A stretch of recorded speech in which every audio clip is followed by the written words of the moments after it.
kerja di satu perusahaan, pimpinannya zalim. Suka nunda-nunda gaji kita, ya. Apalah dicari-cari kesalahannya.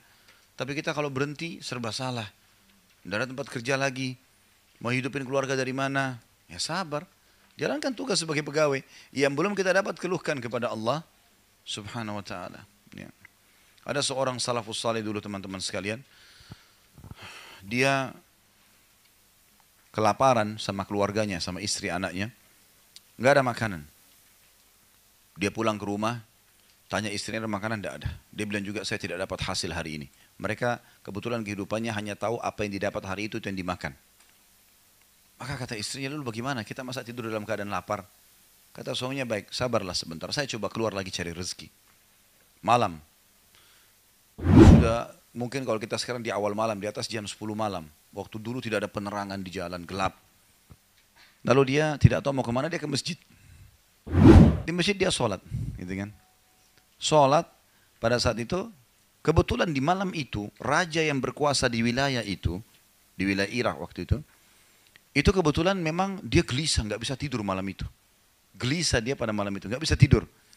Maka dia pun terbangun dan terlintas di benaknya untuk bersedekah. Si raja itu. Begitu luar biasanya kalau tanda kutip di sini Allah yang mengatur rekayasa kehidupannya. Maka si raja ini gelisah, dia bilang, ini raja ini bercerita, saya tidak tahu kenapa saya gelisah malam itu. Saya pun mengambil kantong-kantong dinar saya yang banyak, kemudian saya jalan. Dia bilang begitu saya jalan, saya bilang sama diri saya tidak usah pakai pengawal, saya mau jalan sendiri dan saya biarkan kuda ini jalan. Di mana dia berhenti, ada saya temuin orang, saya sedekah. Subhanallah, kudanya raja masuk ke masjid itu. Itu kisah nyata. Masuk ke masjid, dia lihat kok masjid. Coba saya turun, dia turun ditemukan orang tadi lagi nangis. Dalam sujudnya, ya Allah, aku kelaparan dengan keluargaku, ya Allah, berikanlah aku makanan, jangan kau biarkan kami kelaparan. Raja ini datang, dengar doanya, saya keluar mau sedekah, ini buat kamu. Gitu kan. Dan saya raja wilayah ini, kalau kau butuh apa-apa tinggal bilang sama saya. Apa kata orang tersebut, saking dia fahamnya, kalau dia ternyata yang memberikan dia bukan si raja sebenarnya, tapi ada raja yang sebenarnya.